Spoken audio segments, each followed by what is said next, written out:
நான் வேலை செய்கின்ற கம்பெனியில் கிரெடிட் கார்டு போன்ற ஒன்றை தந்து கட்டாயமாக இதில் வந்து நீங்கள் பர்ச்சேஸ் பண்ணணும்.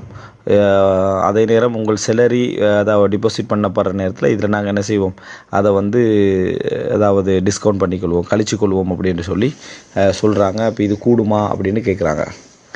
ஃபஸ்ட் விஷயம், கிரெடிட் கார்டை பொறுத்த வரைக்கும் ஒரு விஷயத்தை புரிஞ்சுக்கொள்ளணும். கிரெடிட் கார்டு அப்படி என்று சொல்கிறது, அதாவது அல் பித்தாகாத் அல் எத்திமானியா அப்படி என்று சொல்லப்படுற அந்த வளமை எதுக்கு சொல்லப்படுதுன்னு சொன்னால் கடனுக்கு தான் சொல்லப்படுது. அதாவது நீங்கள் பர்ச்சேஸ் பண்ணுறீங்க, உங்களுக்கு கடன் வழங்கப்படுது, நீங்கள் பர்ச்சேஸ் பண்ணுறீங்க, கடன் வாங்குகின்ற உரிமை வழங்கப்படுகிறது. கடன் வழங்கப்படுறதில்ல, கடன் வாங்கக்கூடிய உரிமை உங்களுக்கு என்ன செய்யுது, வழங்கப்படுது. எனவே நீங்கள் அதை பர்ச்சேஸ் அதில் பொருட்கள் எல்லாம் என்ன செய்கிறீங்க, பர்ச்சேஸ் பண்ணுறீங்க. பர்ச்சேஸ் பண்ணிவிட்டு குறிப்பிட்ட டைம் தர அவங்களுக்கு, அதுக்குள்ளே நீங்கள் அந்த எவ்வளவுக்கு நீங்கள் அந்த உரிமையை பயன்படுத்தினீங்களோ அந்த இதை அமௌண்ட்டை நீங்கள் இந்த குறிப்பிட்ட 40 நாட்களுக்குள்ளே 50 நாட்களுக்குள்ளே நீங்கள் என்ன செய்யணும், அதாவது கட்ட வேண்டும் அப்படி என்ற ஒரு நிபந்தனை சொல்லப்படுகிறது. அல்லது பகுதியாகவும் கட்டிக்கொள்ளலாம் அப்படி என்ற இது சொல்லப்படுது. இதுக்கு தான் கிரெடிட் கார்டுன்னு சொல்கிறது. டெபிட் கார்டு அப்படி என்று சொன்னால், அதாவது இதை வந்து அரபில் சொல்கிறதாக இருந்தால் அல் பித்தாகா அல் முகத்தாத், அதாவது டெபிட் கார்டு, அதாவது உங்களோட பணத்தை நீங்கள் யூஸ் பண்ணுறது, உங்கள் பணத்தை நீங்கள் யூஸ் பண்ணுறது. இது வந்து மார்க்க ரீதியாக எந்த பிரச்சனையும் இல்லை. உங்களோட பணத்தை நீங்கள் யூஸ் பண்ணுறதுன்றது மார்க்க ரீதியாக பிரச்சனையே இல்லை. இந்த உங்கள் பணத்தை நீங்கள் யூஸ் பண்ணுவது என்பது 2 வடிவில் என்ன செய்யலாம், இருக்கலாம். உதாரணமாக உங்கள் கம்பெனி உங்களுக்கு ஒரு கார்டை தருது, நீங்கள் வந்து யூஸ் பண்ணிக்கோங்க. உங்களோட சேலரி வந்து வார நேரத்தில் நாங்கள் வந்து அதை என்ன செய்வோம், அதில் கழிச்சிக்கொள்வோம். அதாவது உங்களுக்கு தரது உங்களோட கம்பெனி தான். உங்களோட கம்பெனி பேங்க்கோடு என்ன செய்யுது, அந்த டீலிங்கை வச்சிருக்குது. உங்களோட பணம் வந்து அந்த அக்கௌண்ட்டுக்கு போன உடனே பேங்க் அதை என்ன செஞ்சுக்கொள்ளும், அந்த பகுதியில் வந்து அதை கட் பண்ணி கொள்ளும். ஆனால் உங்களுக்கு சேலரி வந்து அதாவது 3000 அப்படின்னு, அதாவது 30,000 அப்படின்னு வச்சுக்கணும் வைங்களேன். இந்த 30,000க்கு தான் உங்களுக்கு கிரெடிட் லிமிட் அதில் என்ன செஞ்சுக்க தரப்பட்டிருக்கும். அல்லது 30,000 20,000 கிரெடிட் லிமிட் அதில் தரப்பட்டிருக்கும். அந்த 20,000ம் நீங்கள் எவ்வளோக்கு பர்ச்சேஸ் பண்ணுறீங்களோ அந்த பகுதி அதில் என்ன செய்யும், கட் பண்ணப்பட்டுரும். அப்போ இது வந்து கிரெடிட் தான், இது வந்து அசலில் வந்து கிரெடிட் தான். ஆனால் உங்களோட பணத்திலேருந்து தான் இது கட் பண்ணப்பட போகுது அப்படின்றதுனால இது வந்து என்னது, அதாவது ஒரு கம்பெனி இதுக்கு ரெஸ்பான்ஸ் என்றதுனாலையும் இது டெபிட் என்ற வடிவத்திலையும் என்ன செய்யுது, அதாவது பயன்படுத்தப்படுது, பார்க்கப்படுகிறத நம்ம என்ன செய்கிறோம், பார்க்குறோம். இதில் நீங்கள் என்ன புரிஞ்சுக்கிறோம், இப்போ நம்ம ஏற்கனவே ஒரு தடவை வந்து இந்த கிரெடிட் கார்டு சம்பந்தமாக சவுதியில் உள்ள கிரெடிட் கார்டுடைய விளக்கம் என்ன அப்படின்னு கேட்கப்பட்ட நேரத்தில் எங்களுக்கு, அதாவது முக்கியமான ஷேக் ஒருவர் எங்களுக்கு என்ன செஞ்சார்னா ஒரு விஷயம் சுட்டி காட்டினார். சவுதியில் வந்து அதாவது கிரெடிட் கார்டு ஒன்று யூஸ் பண்ணப்படுது, அதாவது தசவுக் ராஜிஹை அப்படின்னு சொல்லி, ராஜிஹுடைய தசவுக் அப்படின்னு சொல்கிற பேர் உள்ள ஒரு கார்டு யூஸ் பண்ணப்படுது. அது பித்தாக்கத்துல் எத்திமானியா கிரெடிட் கார்டுன்னு தான் இங்கே என்ன செய்கிறாங்க, அதில் சொல்கிறாங்க. அதனால் முழுமையான அதாவது செயல்பாடும் டெபிட் கார்டாக தான் இருக்குது. என்ன அப்படின்னு சொன்னால், என்னட்டுள்ள கரண்ட் அக்கௌண்ட்டில் உள்ள பணத்தின் மூலம் நான் அந்த கார்டை என்ன செய்கிறேன், யூஸ் பண்ணுறேன், பர்ச்சேசிங்கு யூஸ் பண்ணுறேன், ஆன்லைன் பர்ச்சேஸுக்கு யூஸ் பண்ணுறேன், டிக்கெட் புக் பண்ணுறேன், இந்த வேலைகளை நான் செய்கிறேன்.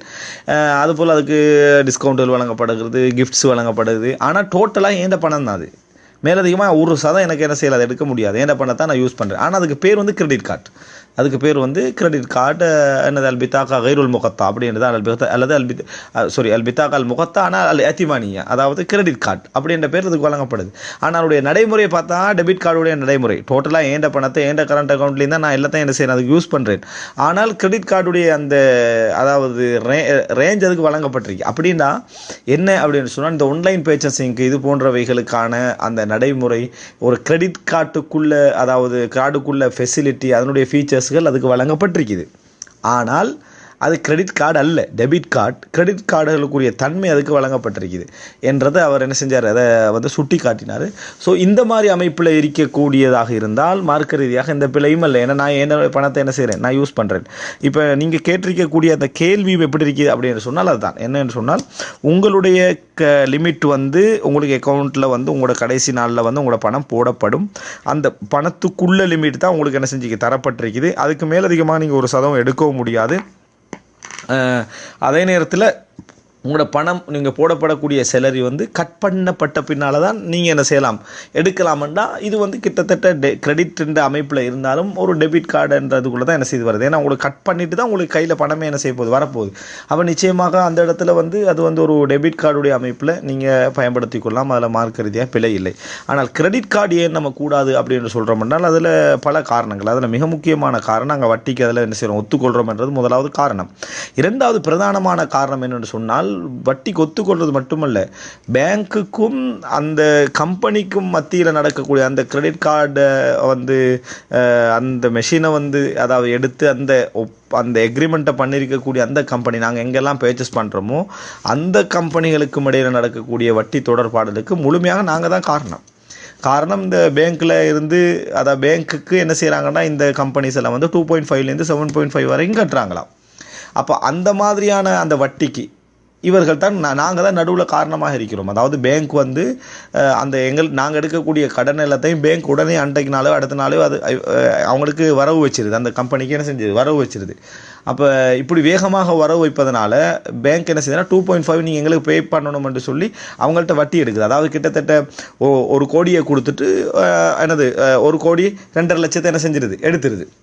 அப்போ எப்படி எடுக்குது, 1 கோடியை உங்கள்கிட்டையும் 2.5 அதாவது இந்த 2.5 லட்சத்தை கம்பெனிகிட்டேருந்து என்ன செய்யுது எடுக்கக்கூடிய நிலைமை பார்க்குறோம். அப்போ இந்த வட்டிக்கு யார் காரணம் அப்படின்னா நாங்கள் தான் என்ன செய்கிறோம், அதுக்கு காரணமாக அமைகிறோம். எனவே இது போன்றவைகள் என்ற அடிப்படையில் வந்து இன்றைக்கு சவுதியிலையோ சவுதி அல்லாத இடங்கள்லையோ அந்த அமைப்பிலான கிரெடிட் கார்டு தான் என்ன செய்யுது இருந்து கொண்டிருக்கக்கூடிய ஒரு நிலையை நாம் என்ன செய்கிறோம் பார்க்குறோம். அதனால் இந்த கிரெடிட் கார்டு என்பது ஹராம் என்பதில் சந்தேகம் கிடையாது.